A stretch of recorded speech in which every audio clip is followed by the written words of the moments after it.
I have read books about money and investing since I was a teenager. But it still took me many years to figure out this money game. And I think one of the reasons is that the classic books in personal finance, like for example, Rich Dad, Poor Dad or Think and Grow Rich, are not necessarily the ones that also teach you what to actually do step by step. That's why I want to talk about 3 different categories of books about money that do have the potential of making you rich, if you use the right message at the right time and in the right order for you. And those 3 categories are books on how to think about money, books on how to manage and grow your money, and finally books on how to make money. And I'm going to share the key lessons that I took away from those books as well. I'm Sophia. I learned about personal finance not just from books, but also trial and error over more than a decade now. And on this channel, I talk about the strategies, how we can build wealth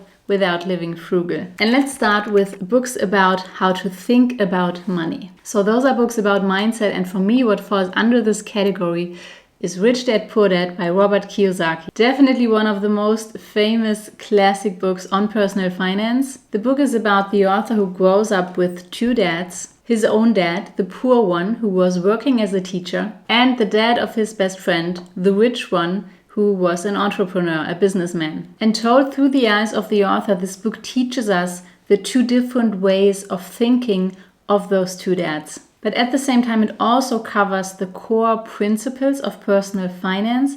And probably one of the main takeaways of this book is that becoming rich is mainly about putting money into appreciating assets like stocks, bonds, real estate. Instead, which is the way of the poor ones, putting your money into liabilities like a car or your own home. Now, the next book is from my first money coach. His name is Bodo Schäfer, and I learned a lot about money from him. The book is called The Road to Financial Freedom, and the book is about how to become a millionaire within 7 years. And because it has this time frame, it kind of is structured as a step-by-step process, but the way I see it, it definitely starts with the mind, with mind work. And what I also found interesting is that it strongly connects personal development with becoming rich. And one of the sentences that I think had the most impact on my own financial journey, and I heard the sentence from him the first time, it's not about having the million, it's about what kind of person you have to become in order to get the million. Because becoming a millionaire is an ambitious goal. And so it's not just about numbers, but it's about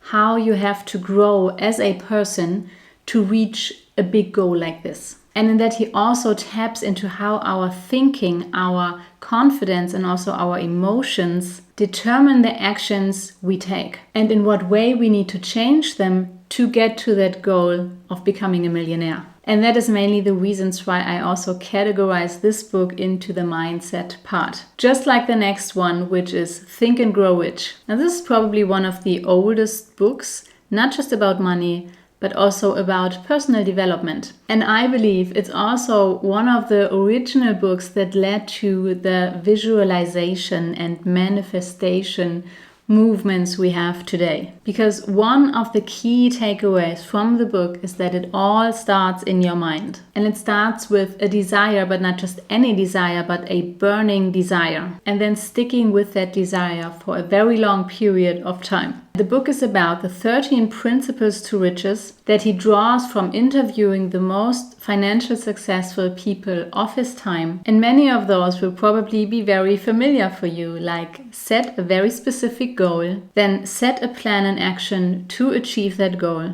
Or also auto-suggest and imagine and make it a reality in your head so that it can also become the reality in the present. So this book can be a great inspiration, not just for riches, but for whatever goal is very important to you. And if you want to dive deeper into the beliefs that might hold you back when it comes to money, I recommend Secrets of the Millionaire Mind from Half T. Ika. In the book, he distinguishes between rich people and poor people. He does that rather plainly, like Robert Kiyosaki as well. So take that with a grain of salt, because of course there are many nuances between rich and poor. But what this book does, it gets very specific. Like, for example, rich people think I create my life and poor people think life happens to me. And he has a pretty long list of pairs like that. Rich people think like this and poor people think like this. And this allows you, and also allowed me, to identify very specific thinking patterns that still might be stuck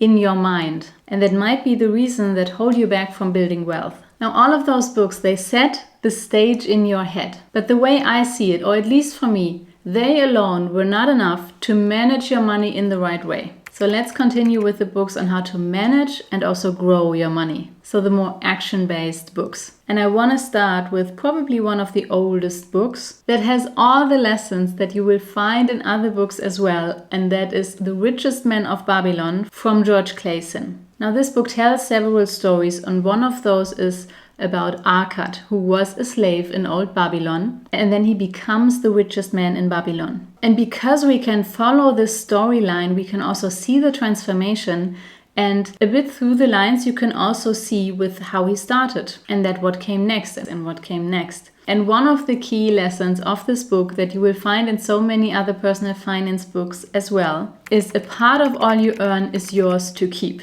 It should be not less than a tenth, no matter how little you earn. And this is what I mean when I say it gets very specific, because he says we should keep 10% of our income to ourselves. It can be as much as more as you can afford, so we should not leave it at 10% if we can. Pay yourself first. So this book covers the very principle of personal finance. By the way, you'll find all the links to the books in the video description, and I also have a list of books that I read and that I recommend reading on my website. If you want, you can check it out. Now, in a much more modern language and as practical as it gets is I Will Teach You to Be Rich from Ramit Sethi. Ramit even has his own Netflix show. I usually don't watch TV, but I did watch this one and it's very good. And he designed his book as a 6-week program. In these 6 weeks, he covers everything from paying off debt, how to deal with credit cards, also how to save money the best way and setting everything up, to spending money consciously, and also how to invest. Another rather practical book, the way I see it, is The Automatic Millionaire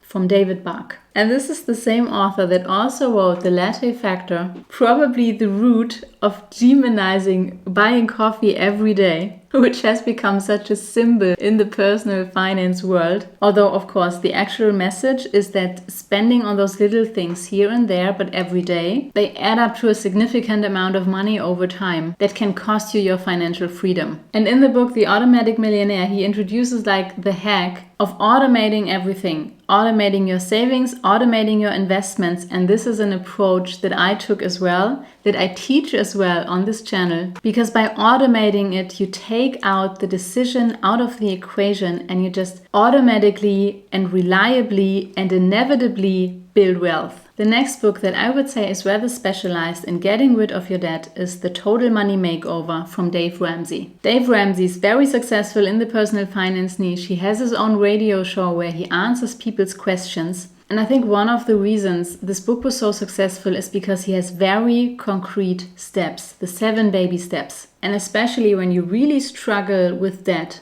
then that's a reading recommendation from me. And now also a book that goes more into detail about the investing part of our personal finances, and that is The Little Book of Common Sense Investing from John Bogle. So this book is written by the father of index investing himself and also the founder of the Vanguard Group, John Bogle. So from all the other books, you will probably have learned that investing is important in order to build wealth. And this book then gives an evidence-based guideline to investing. So it does cover the investment basics, but it also covers an investment strategy. By the way, the same investment strategy that I also chose for myself, which is low-cost index funds. Now, in a way, this book, The Little Book of Common Sense Investing, is on the verge between the two categories, books on how to manage your money and what to do with it, and also books on how to make money, because investing is one of the ways to turn your money into more money. And now let's continue with the other books on how to make money. And I want to start this list with a book that is not about business, but that is about a universal skill that can be leveraged in all areas of life. And the reason I chose this is I do not believe that building a business is the only real way of getting rich. And actually my goal for you on this channel is to make you rich, regardless if you are employed or not. Now, what I believe is that rather leaning into your strengths is the way to increase your earning potential. And additionally to that, a certain set of skills, and one of them being negotiation. And that's why the book is Never Split the Difference by Chris Voss. So the author is a former FBI hostage negotiator. So he literally learned the skill in life or death situations. It's a book about communication really, and how you can find common ground with the person you are negotiating with, so that the both of you have the best possible outcome. And this may be your spouse, it may be your best friend, or it may be your employer. And of course, the skill of negotiation can be very helpful when it comes to money as well, like negotiating with the landlord, with insurances, with credit card companies. And now, in case you do want to go the business route, or you just want some inspiration,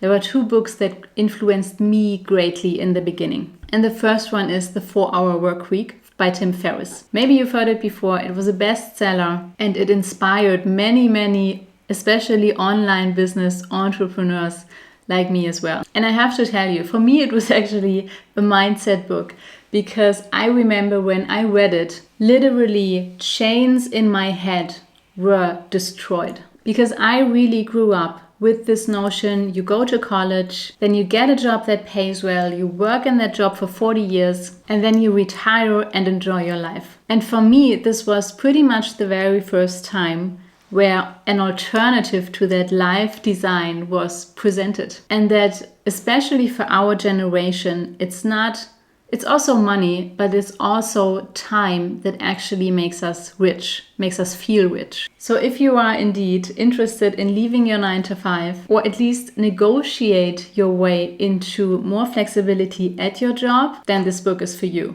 And the other book that influenced me greatly is The Millionaire Fast Lane by MJ DeMarco. And he starts the book with these 3 different roadmaps, financial roadmaps. So the first is the sidewalker, pretty much a person who lives paycheck to paycheck. The slow laner, who is the person who works a job for 40 years and then retires rich-ish, but then is old at that point. And then the fast laner, who makes a big amount of money earlier in life, aka build a business to be able to live your dream life while you are still young. And I remember when I read the book, I thought to myself, oh my God, I'm a total slow laner. Now, like I mentioned before, there is nothing wrong with the slow lane, especially not if you are aware of, for example, those 3 different roadmaps, and you actively decide for yourself that that's the way that is best for you and that you want to go. And I also believe that there is a middle way between the slow lane and the fast lane. So to build wealth fast by not building a business. But the way he argues in the book is that,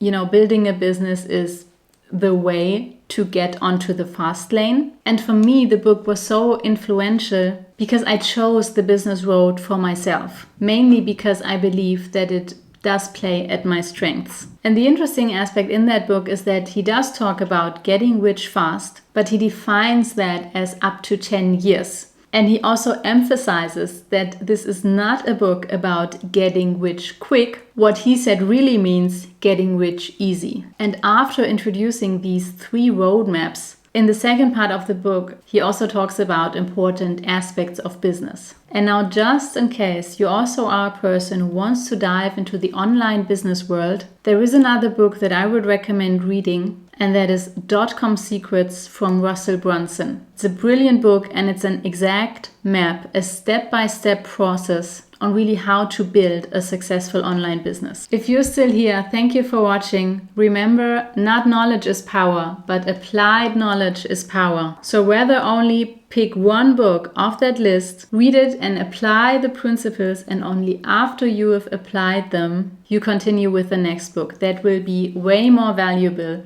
than reading all of them and doing nothing. Good luck.